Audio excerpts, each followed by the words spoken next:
Hoy nos metemos de lleno en un caso judicial que marcó un antes y un después para la libertad de prensa en Argentina. La historia, la de un solo periodista que se animó a llevar al mismísimo Congreso a los tribunales. Miren esto. Esta es la carátula del expediente que lo empezó todo. En el año 2005, un periodista toma la decisión, que no es para nada menor, de demandar a la Cámara de Diputados de Argentina. Y ahí se desata todo un conflicto entre un individuo y el poder del Estado. Y esto nos deja con la pregunta que, en realidad, define todo el caso, una que va mucho más allá de este expediente.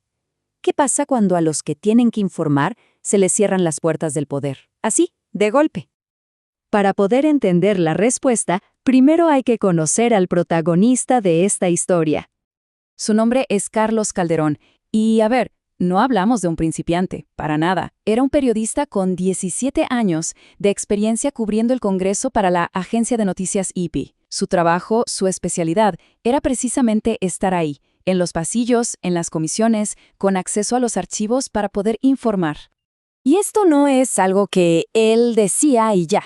Había pruebas bien concretas de su rol. Por ejemplo, sus datos de acceso a la red informática de la Cámara, que lo identificaban oficialmente como periodista acreditado dentro del sistema. O sea, estaba más que establecido. Y de repente, ¡boom!, estalla el conflicto. Después de casi 2 décadas de trabajo sin problemas, de un día para el otro le restringen el acceso. Así de simple. Le bloquean la entrada a su lugar de trabajo, lo que obviamente ponía en jaque toda su capacidad para ejercer su profesión. Pero Calderón no se iba a quedar de brazos cruzados, claro que no. Usó una herramienta legal muy específica y muy poderosa para defenderse. Esa herramienta es la famosa acción de amparo. Es un mecanismo que está en la Constitución, pensado justamente como una defensa rápida, efectiva, contra actos arbitrarios de la autoridad que violan derechos fundamentales. Es, digamos, el escudo del ciudadano. El centro de su reclamo era clarísimo. Él argumentó que la decisión del Congreso no era un simple trámite administrativo. No, era, y uso sus palabras, un acto de ilegalidad y arbitrariedad manifiesta que iba en contra de la Constitución. Bien, entonces, ¿de qué derechos fundamentales estamos hablando?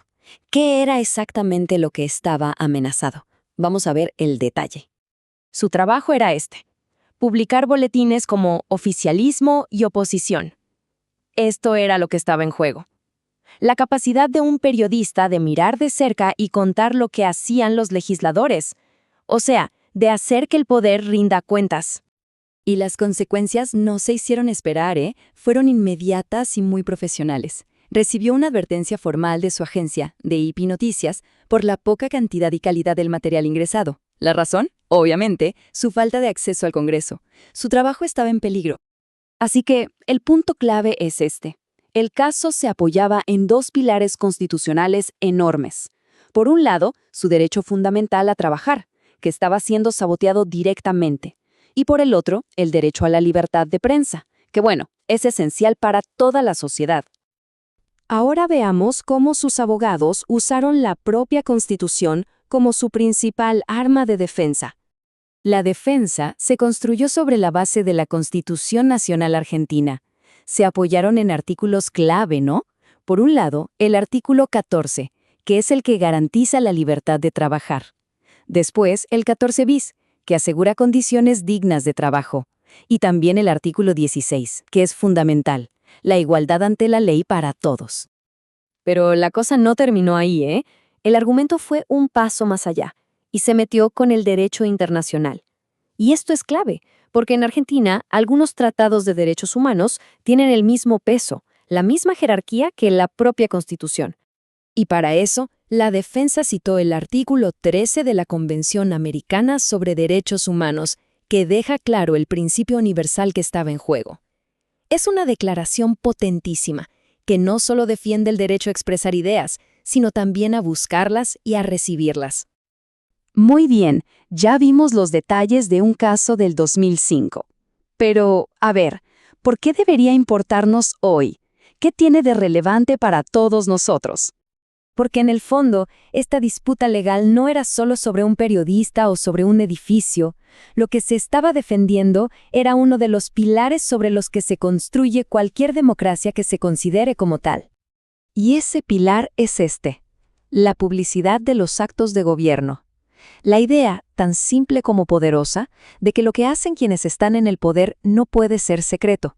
Tiene que estar abierto a la vista de todos para que el sistema funcione. Entonces, ¿qué podemos sacar en limpio de todo esto? Primero, que la prensa libre no es un privilegio que te dan o te quitan, es un derecho constitucional. Segundo, que existen herramientas como el amparo justamente para que la gente se pueda defender del poder. Tercero, que sin transparencia la democracia se debilita, se vuelve opaca. Y por último, la idea más importante de todas, que cuando se protege el acceso de un solo periodista, se está protegiendo el derecho de toda la sociedad a saber. Y cerramos con esto, con una última reflexión, una pregunta que hoy es tan relevante como en 2005 y que nos toca a todos. Si a quienes tienen la tarea de informar se les cierran las puertas, ¿quién vigila a los que están adentro?